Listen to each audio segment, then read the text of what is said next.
Antes de lermos o texto bíblico, como é bom, queria convidar você a nós orarmos mais uma vez e pedirmos a bênção de Deus para o estudo. Feche seus olhos, ora comigo, por favor.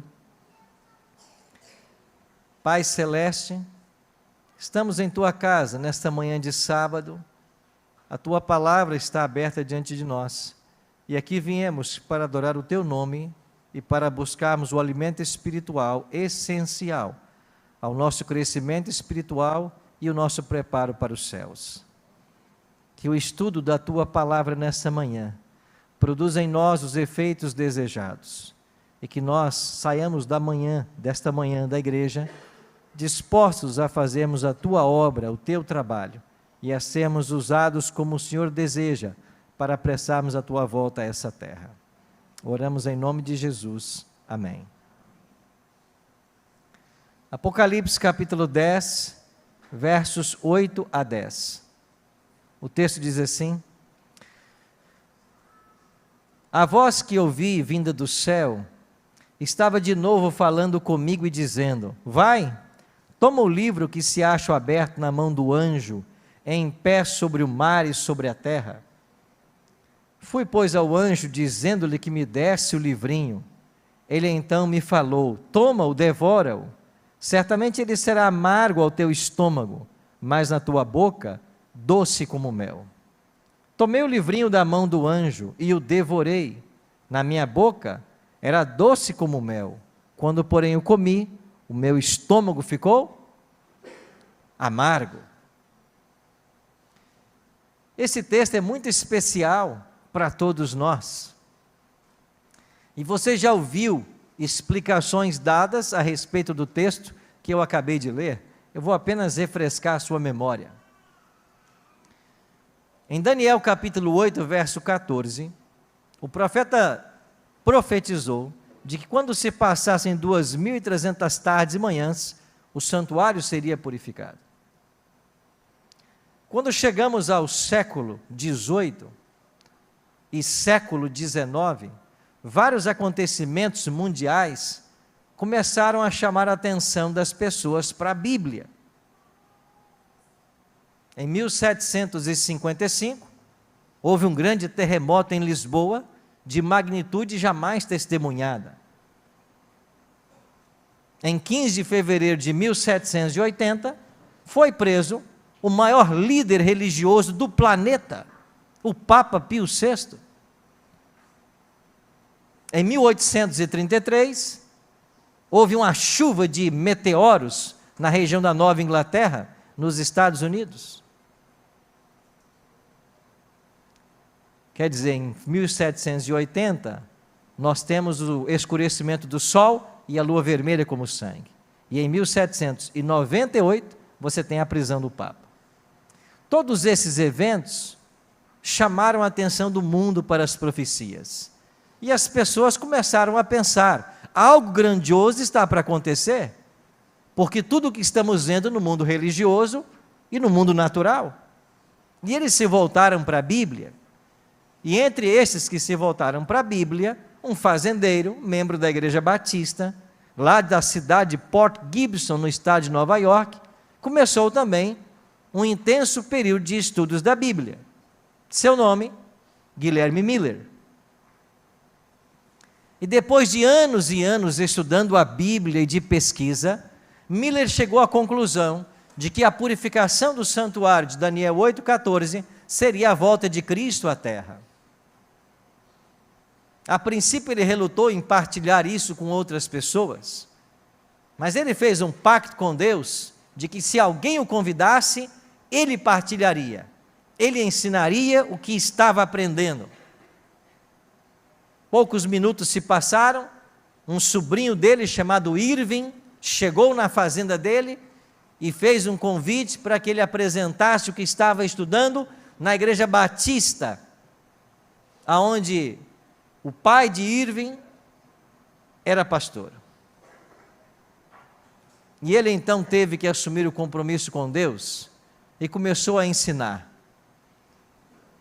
Esse ensino começou a princípio de uma forma humilde, em círculos familiares, até que um dia, um homem na cidade de Boston, chamado Josué Himes, ouviu Miller pregar. E quando ele ouve Miller pregar, de que Jesus voltaria por volta de 1843, Josué Himes pergunta para Miller: por que você não está pregando isso para o mundo inteiro? O mundo tem que saber que Jesus vai voltar? E ele disse: não, eu só vou aonde eu sou convidado. E Josué Himes disse: tá bem, então deixa comigo. E ele tornou-se o publicitário de Miller. E a primeira grande igreja foi ali em Boston, na rua Chardon Street, e ali Miller começou a pregar. E Josué Himes foi fazendo a agenda de Miller, e ele começou a viajar várias grandes cidades, grandes igrejas. E o resultado desse movimento é que no ano de 1843, haviam quase 100 mil pessoas esperando a volta de Jesus, apenas na região da Nova Inglaterra, a costa leste dos Estados Unidos. Um grande movimento espiritual começou. Eu estive há poucos dias nessa região da Nova Inglaterra, preparando um material aqui para a associação, que em breve será lançado. Teremos 31 vídeos contando a história da nossa igreja, de Battle Creek a Gaspar Alto. E eu fui visitar, nessa viagem, o lar de um casal, Elvira Hastings e seu esposo. Este casal acreditou que Jesus voltaria em 1843. E eles tinham toda uma plantação de batatas para serem colhidas. E eles não colheram. E quando os vizinhos perguntaram: por que vocês não vão fazer a colheita das batatas? Eles disseram: porque as nossas batatas irão testemunhar de que o fim do mundo se aproxima e todos devem se preparar para esse momento. Mas Jesus não veio. Interessante que houve uma grande praga nas batatas que foram colhidas naquela região. E todos ficaram sem mantimento, porque as batatas que eles colheram apodreceram precocemente. Mas como a família Hastings não havia colhido, passado o desapontamento, eles colheram. E com essas batatas, eles alimentaram todas as famílias vizinhas. Mas isso não amenizou a dor da decepção. O que aconteceu? Porque Miller ensinava que Jesus viria entre março de 43 a março de 44. E quando chegou o mês de março de 44, de fato Jesus não veio, houve um primeiro desapontamento. Acontece que aconteceu uma campal na cidade de Exeter, e lá nessa campal as pessoas estavam estudando a Bíblia, e levantou-se um homem chamado Josias Litt. E esse homem trouxe uma nova visão a respeito da Bíblia. Josias Litt, não foi? O movimento do 7º mês. E ele disse: nós estamos aguardando a volta de Jesus para o mês de março ou abril, mas esses são os meses da Páscoa. Jesus não volta na Páscoa, porque a purificação do santuário faz parte das festas do outono.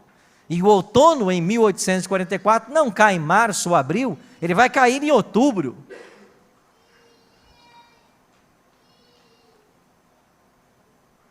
Mas que dia de outubro? E ele fez os seus cálculos e disse: dia 22 de outubro.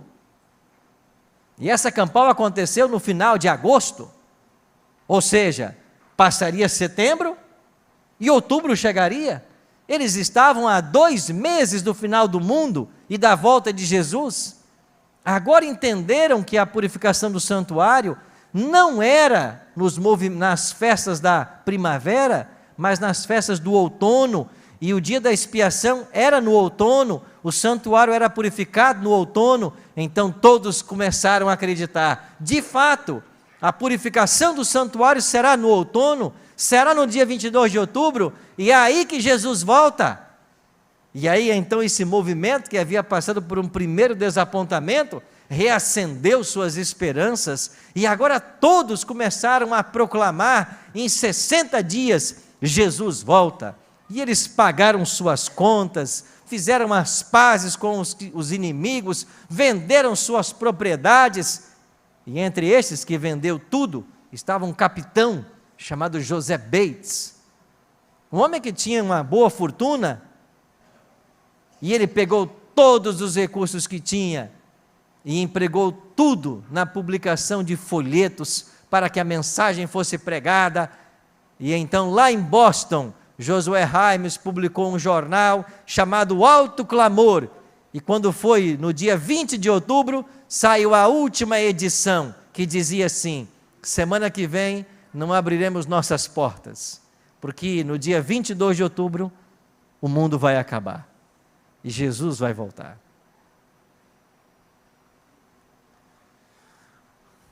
A terça-feira, 22 de outubro, chegou, todos se reuniram para esperar Jesus voltar. Ellen G. White posteriormente escreveu que aquele foi o melhor ano da sua vida. Todos se prepararam para a volta de Jesus.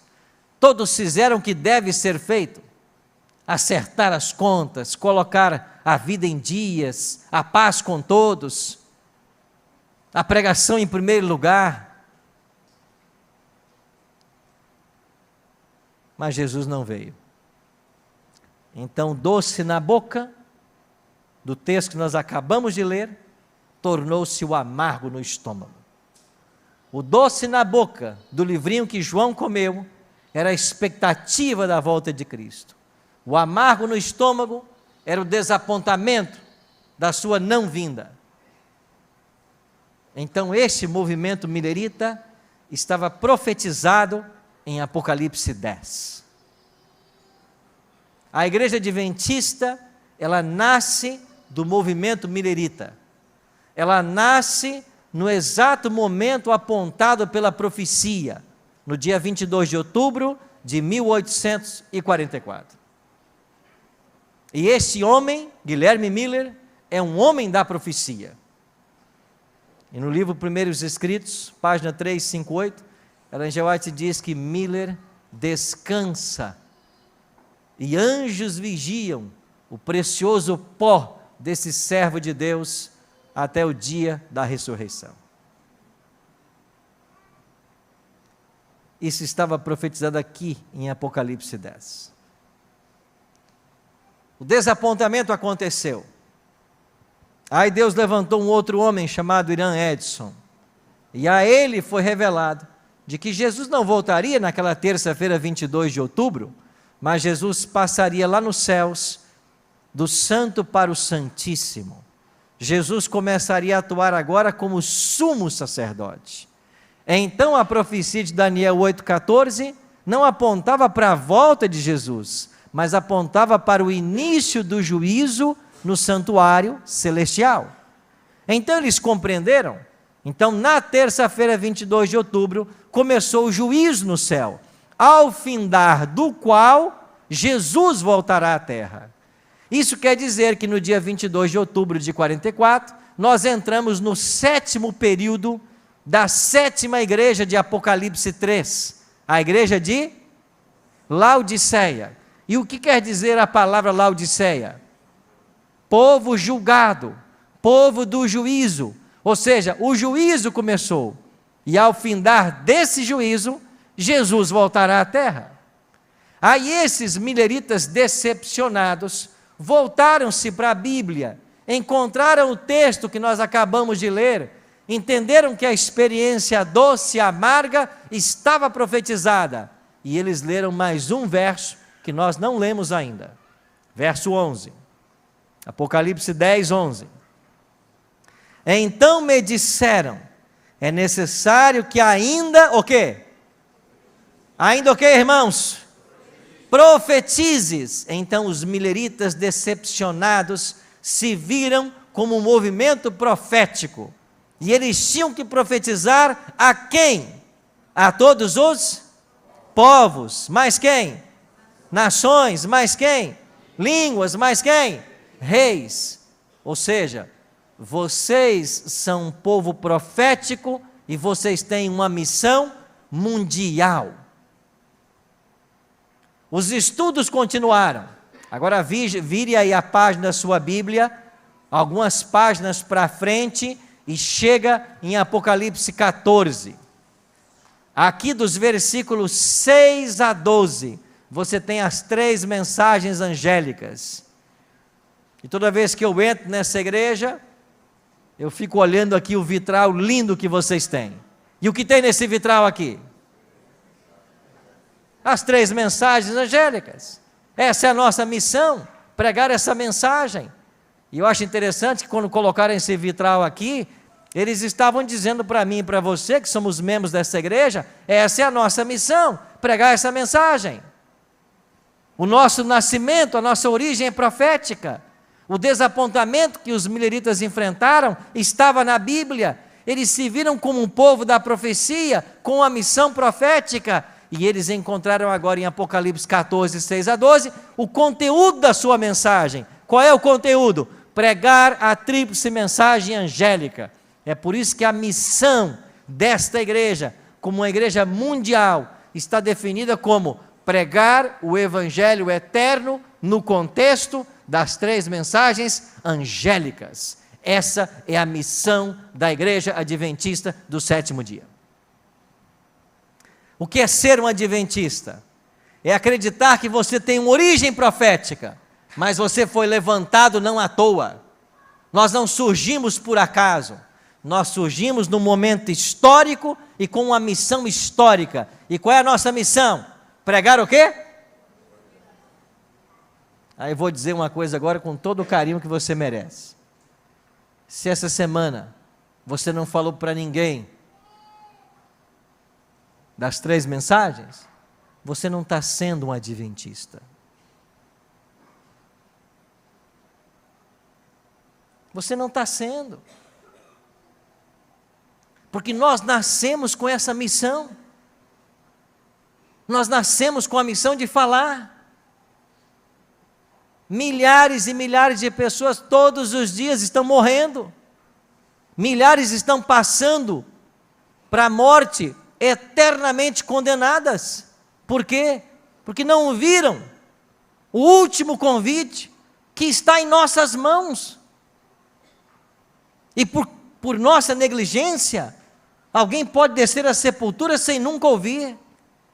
Nossa negligência é porque você tem pessoas no seu círculo que só você alcançará, mas ninguém alcançará. Você tem amigos que só você conhece, só você pode influenciá-los, ninguém mais nessa igreja. Esse é o último convite que Deus tem para fazer. E a gente não pode colocar a cabeça no travesseiro e dormir toda noite, achando que esse planeta durará mais 1000 anos e que nós estamos aqui passando um tempo de férias.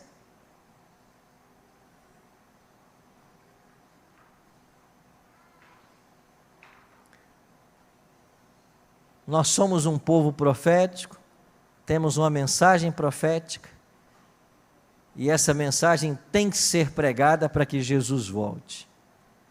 Então, se nós queremos que o Senhor volte, nós temos que pregar. E se eu não prego, nem adventista eu sou outra coisa.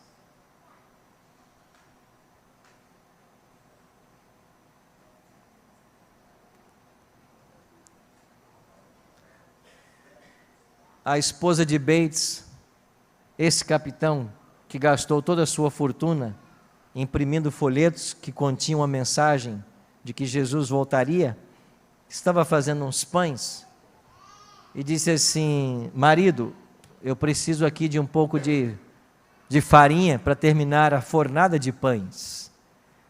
E ele perguntou: quanto você precisa? Uns 2 quilos talvez. Ele enfiou a mão no bolso, viu o que tinha, e os centavos que restavam, daria para comprar os 2 quilos de farinha que ela precisava. Ele foi até o mercado, comprou os 2 quilos de farinha com tudo o que ele tinha, tudo que havia restado na vida, e entregou os 2 quilos de trigo para a esposa, de farinha para a esposa. A esposa, quando olhou aquilo, pensou assim: você um capitão, fez comércio com homens do mundo inteiro, navegou por esse planeta várias vezes, indo ao mercado para comprar 2 quilos de farinha.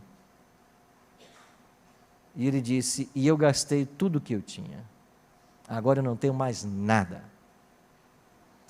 E a esposa começou a chorar. E perguntou para ele assim: o que faremos agora? O que será de nossas vidas? E ele respondeu algo que na sua casa, lá em Fairhaven, está cunhado num quadro: Deus proverá.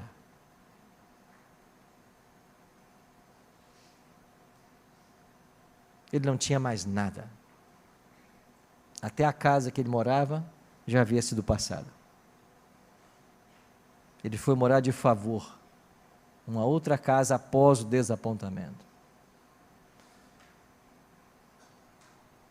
Deus disse para Bates assim: vai no correio. E ele foi lá.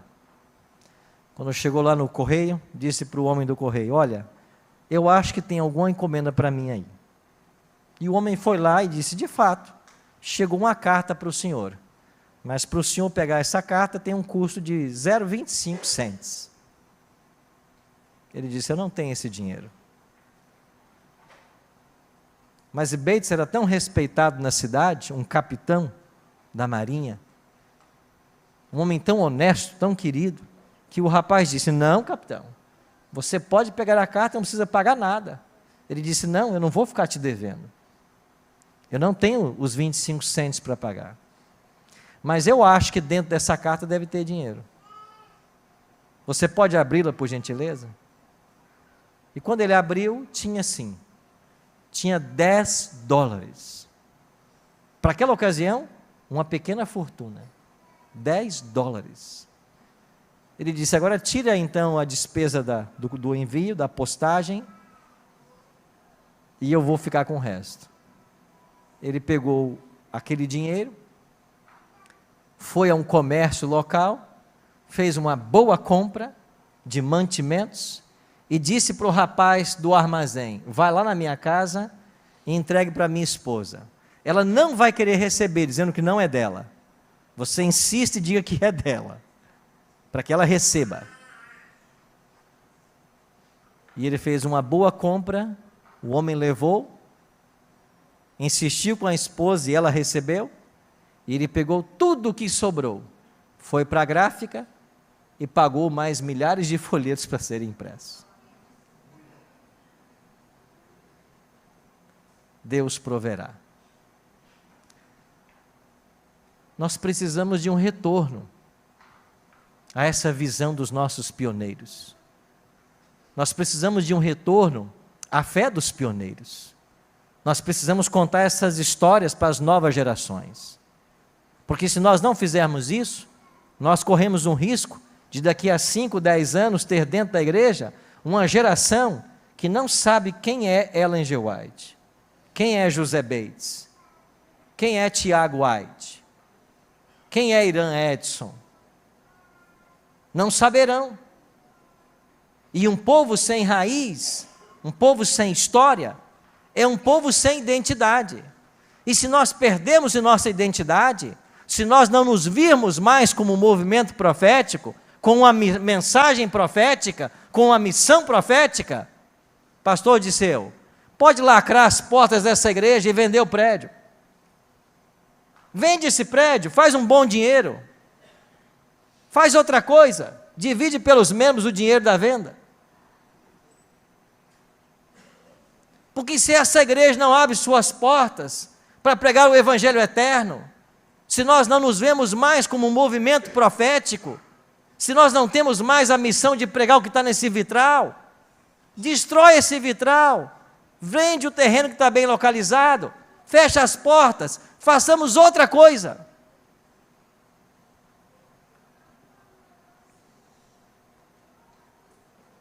Agora, se nós nos vemos como um movimento profético, se você acredita no chamado divino para essa igreja, no tempo marcado em Apocalipse 10, se você acredita que nós somos um movimento profético, que temos uma mensagem profética, se você crê que Jesus vai voltar, agora não haverá erro, como ali está dizendo em Apocalipse 22, 20, que Ele vem sem demora, certamente Ele vem, se você acredita nisso, então nós precisamos nos levantar como igreja, para fazer aquilo que Deus nos chamou para fazer. Porque se nós não nos levantarmos, nós seremos as virgens que não têm azeite. Se nós não nos levantarmos, nós seremos o joio que será juntado para ser queimado. Se nós não nos levantarmos, Deus levantará outros, e não nós.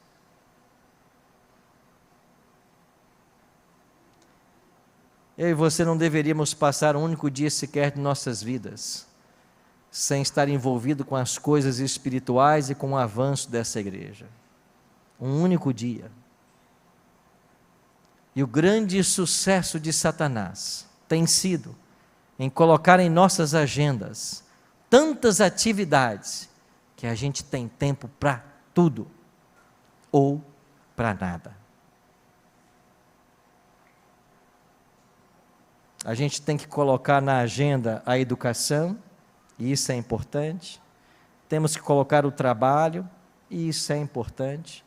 Temos que colocar aí a academia, a natação, o ciclismo, e isso é importante. Temos que colocar o lazer, isso é importante. Temos que colocar tantas coisas, mas quando a gente coloca dentro do horário do nosso schedule, a gente não tem tempo para a religião. Não tem tempo para o culto, não tem tempo para o trabalho missionário, e eu nem estava sabendo que quinta-feira vai ter um evento aqui nessa igreja.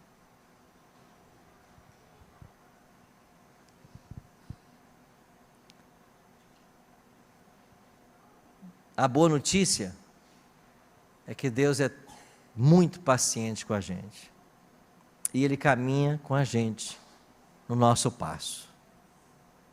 Essa é a boa notícia. Mas eu quero convidar você, que é membro dessa igreja central de Florianópolis, a se envolver. Porque todos aqueles que se envolvem na missão e começam a trabalhar pelo bem do próximo, começam a crescer em espiritualidade. Esse é o único caminho saudável para o crescimento. E quem não se envolve na missão, quem espera apenas ter bons sermões, quem espera apenas ser alimentado semanalmente, vai ter uma vida espiritual deficitária, vai adoecer, e cedo ou tarde morrerá sentado no banco de uma igreja. Porque não existe vida cristã ativa sem missão na veia, sem envolvimento. Não estou convidando você para vir aqui assumir o púlpito na quinta-feira, talvez nem para assumir o piano ou o microfone para cantar. Estou convidando você a se envolver, a se importar com os familiares que não têm a esperança que você tem, com os seus amigos de faculdade, com os seus vizinhos, com as pessoas que você ama e que não têm essa esperança ainda. É trazê-las a esse templo para dar a elas uma oportunidade de ouvir o último convite e poder fazer uma escolha ao lado de Jesus. A você que não é membro dessa igreja ainda, você está no lugar certo. Porque não existe igreja nesse mundo com a responsabilidade que tem a igreja adventista. Não só na pregação bíblica de tudo o que ensina, mas em apontar o caminho para o céu. Não tem. Não existe. Eu já me encontrei com centenas de pessoas ao longo de 27 anos de ministério, que passaram dezenas de anos sentados num banco de uma igreja e nunca aprenderam nada da Bíblia. Por quê? Porque a maioria das igrejas aí fora não tem compromisso com a Bíblia. Quer tirar a prova dos 9? Escolhe qualquer igreja e vai no culto semana que vem. Vai fazer uma visita.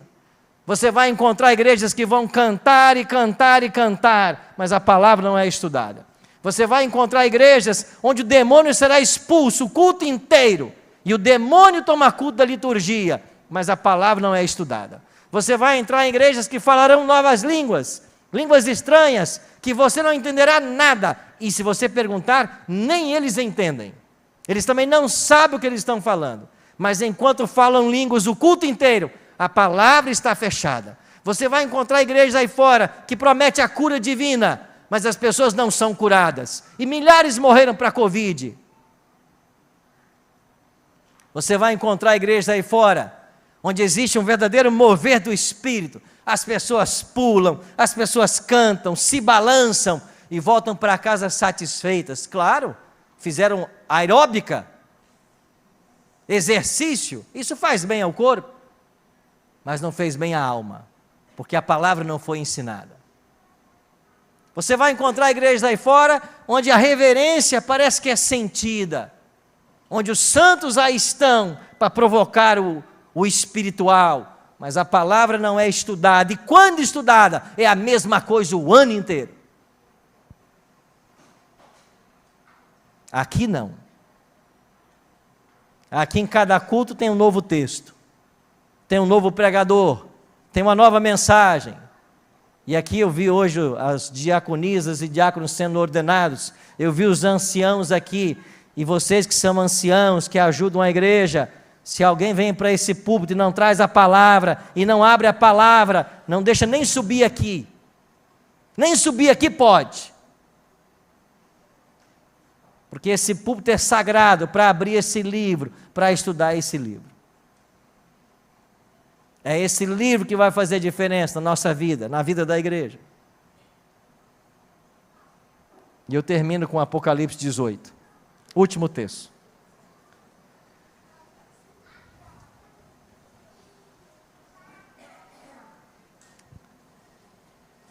Verso 4.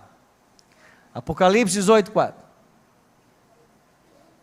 Maestro, sua vez. Apocalipse 18, 4. Ouvi o que, irmãos? Outra voz do céu, dizendo o quê? Retirai-vos dela, quem? Para não seres cúmplices em quê? E para não participares do quê? Último apelo de Deus a uma humanidade em crise. Sai de Babilônia. Retirai-vos dela, povo meu. Deus tem um povo em Babilônia, e nesse tempo final vai acontecer o que nós chamamos sacudidura escatológica. O que é sacudidura escatológica? É uma transposição. O joio dentro do remanescente vai para a Babilônia,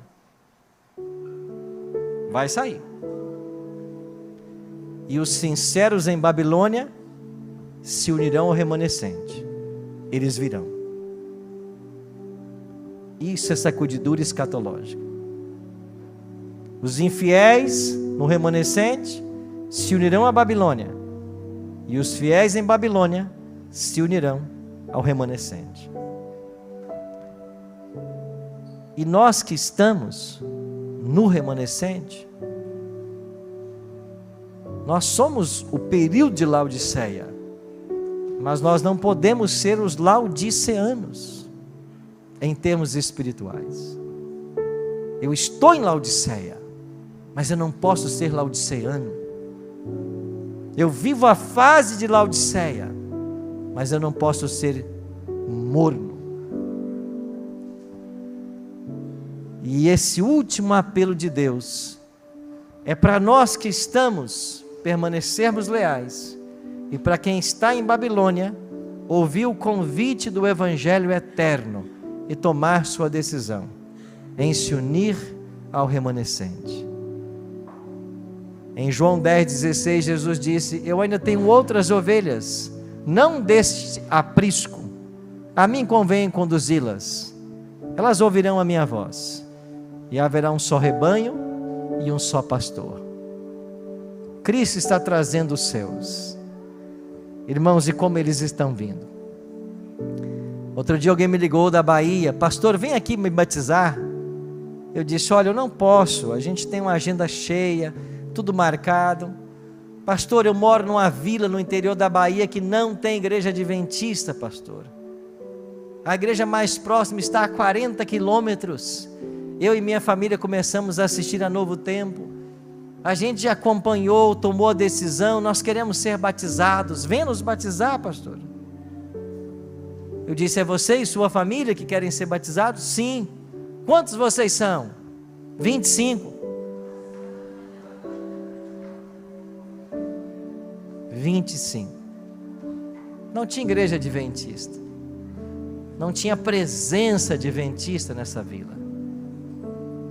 28 foram batizados no primeiro batismo. E eles construíram uma igreja. Agora tem. Os sinceros. Participando de um café da manhã com alunos da Novo Tempo no Rio Grande do Sul outro dia. Um senhor de mais ou menos uns 60 anos de idade veio falar comigo e em lágrimas perguntava: pastor, eu conheci a mensagem de vocês há um ano. Há um ano sou membro dessa igreja. Mas pastor, eu passei 40 anos numa outra igreja, achando que estava no caminho certo. 40 anos sentando todos os dias no banco de uma igreja, e a palavra não era ensinada. Eu não sei nada de Bíblia, pastor. Em alguns meses estudando com vocês, eu aprendi muito mais do que o dobro do que eu aprendi em 40 anos sentando no banco daquela igreja, pastor. Por que vocês não chegaram antes na minha vida? Eu perdi os meus melhores anos, a minha juventude, eu perdi tudo isso, porque eu não conhecia a palavra, dentro de uma igreja, achando que tinha a palavra. Eu acabei de receber aqui no meu WhatsApp uma mensagem de um amigo que eu fiz agora nos Estados Unidos, e ele mandou agora às 8h31 da manhã: feliz sábado, meu amigo, que Deus o abençoe, estou aqui guardando o sábado na igreja. Esse homem chamado Adão conheceu a mensagem há pouco tempo, e eu estive lá esses dias, e ele assistiu algumas das pregações que eu fiz. Ele dizia para mim: pastor, minha esposa não é membro da igreja, a minha filha não é. Pastor, quantos anos eu perdi sem conhecer isso? Se eu tivesse educado minha filha nos caminhos do Senhor, talvez hoje não teria dificuldade que eu estou tendo de trazê-la, de alcançá-la. Por que essa mensagem não chegou para mim antes, pastor? Quantos anos da minha vida eu perdi sem conhecer isso? E quando eu ouço isso das pessoas, e elas dizem: por que não chegou antes? Me vem à mente: é porque eu, Arilton, não fui mais rápido. Não gastei mais tempo, não investi mais recursos, não elaborei maiores estratégias para chegar a um maior número de pessoas. Eu fiquei satisfeito no meu quadrado, no meu ciclo diário, semanal. Eu fiquei satisfeito com isso. É por isso que tem gente aí dizendo que tão tarde chegou o convite para eles. E a alguns o convite chegará tarde demais. Para muitos o convite chegará tarde demais, porque eles poderão ter passado do limite, que não tiveram a chance. Deus quer usar a todos nós, com o que nós temos e somos. Deixe-se usar pelo Senhor.